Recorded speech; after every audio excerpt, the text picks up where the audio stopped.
Good to see you again. Today I'd like to talk about ways that God speaks to us. Now, it's not always a verbal message. Sometimes it's a sign or a feeling. Previously I've talked about seeing a license plate that might have a significance to me, or a billboard or a bumper sticker. But today I'd like to share a story of a personal experience that happened to me 10 years ago. It was in the early part of 2001, and I had the good fortune of taking a trip to Mexico with a friend of mine.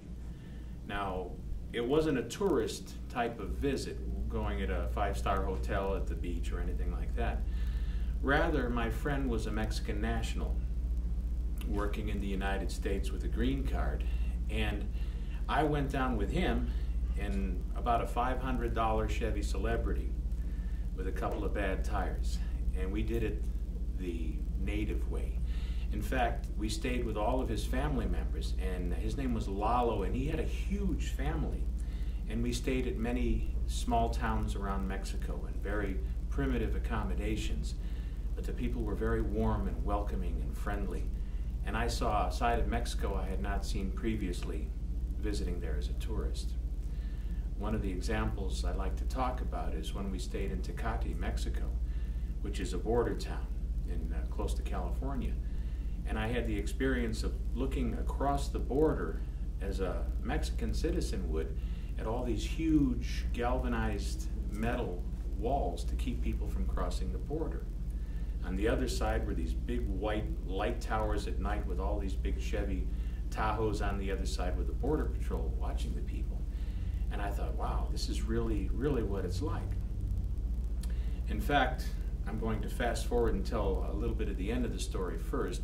When we were returning into the United States, we were stopped at the border, of course, and Lalo had brought the wrong set of papers. He didn't have his documentation to show that he had the right to be in the United States.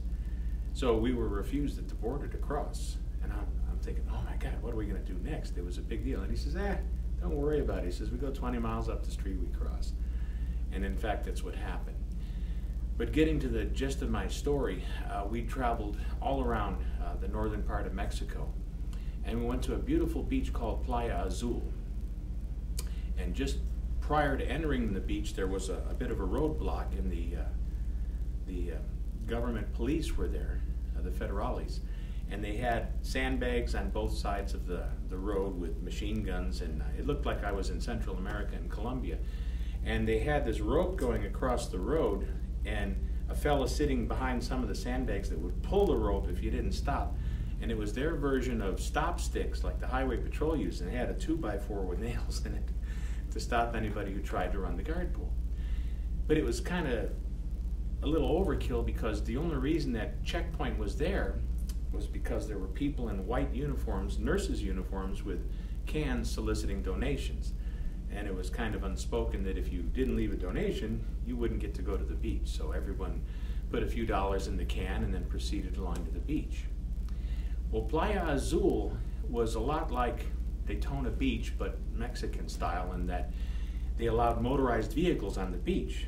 And of course, all the crazy gringos were down there driving their sand rails and their quads all over. And I come into this place and I'm kind of overwhelmed, all this noise and people running around. It wasn't the type of beach that I was accustomed to.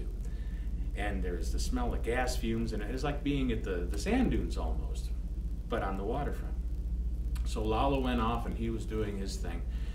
And I decided to go out into the ocean and kind of turn my back on all this distraction that was behind me. And I did. I had a big flowery Hawaiian shirt and I had a wide brim hat because I was really getting cooked in the sun. And it was one of those beaches where the beach went out almost forever and very gradually became deep. And I was quite a ways from shore, almost to the point to where I couldn't hear all the din of the motors and the noise behind me. And I liked that. I was just about up to chin level, to where anyone that would look out there would only see this hat floating on the water with my little chin.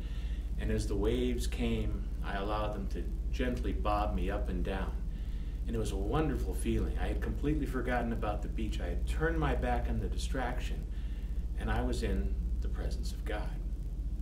And that's when the miracles started to happen, because through my shirt were these thousands of little fish about that long. I don't even know what kind they were. They looked like tropical fish you'd see in an aquarium, all these bright colors. And they were swimming in and out of my shirt. And it was a wonderful, wonderful experience. And I was just floating there. You know, people of my size have no trouble floating because fat carries a lot of buoyancy in it. So I was just bobbing like a little fish bobbing out on the water. And then out of the corner of my eye, I saw a little movement on the horizon. And I turned my head to look, and here was a formation of pelicans coming. These were brown pelicans, and they were only flying a few feet above the water. Now, I don't know if they were looking for food, if that's the nature of what they do, but they were in formation. And later I learned the reason for the formation is it helps support the flight. In other words, the first pelican flaps his wing, and then the next one does.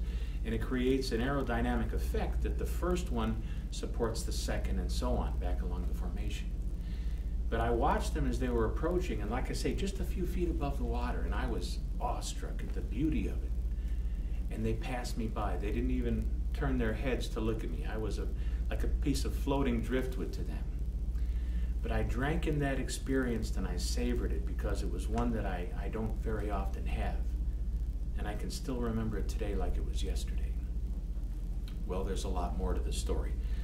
We wound up coming back to the United States all in one piece, and Lala was okay too. And a few weeks after that, I enrolled in a weekend workshop they call the Landmark Forum. Some of you may be familiar with it. In any event, it's a 3-day workshop, and they have you work through a lot of personal issues and whatnot. And one of the things they do, it's kind of a slick marketing technique, is they have you invite people to the graduation ceremony that you perhaps are estranged from or alienated from. And of course they make an attempt to recruit them into the program. But I thought about it, and at the time I hadn't spoken to my father for about 6 years. It was over a dispute in a family real estate transaction we had, and I had fallen from grace from my father, and I felt bad about it. So I called up my mother and my father, and I invited them to come to my graduation. And they did. It was in a big meeting room downtown, and they showed up, and we had a very tearful reunion, and my mother gave me a card. And I opened the card, and on the front of the card was a brown pelican. So I still get goosebumps thinking about it today. The message was, of course, that if you turn your back on the distractions of daily life and you get quiet in the presence, whether it be in your armchair in your living room, at your car waiting for a traffic jam, or in the beauty of nature like I did, you come in touch with a spirit that's within you that is so potent, so powerful, it transforms things in your life. Well, after having that reunion with my parents over the last several years since 2001, we've cultivated a very satisfying relationship, especially with my father, who is now having some health challenges. But I'm so glad that I took that trip to Mexico and I saw the significance of the pelican on that card. That's how God spoke to me in that occasion. And perhaps in the future we'll talk about some others where it's happened to me as well. But I ask you, I urge you, I invite you to look into your own life, and don't be in such a hurry on autopilot that you don't see those little glimmers of spirit speaking to you in something that you may see, or a comment that a child tells you, or even that of a pelican flying by, or a little sparrow in your backyard.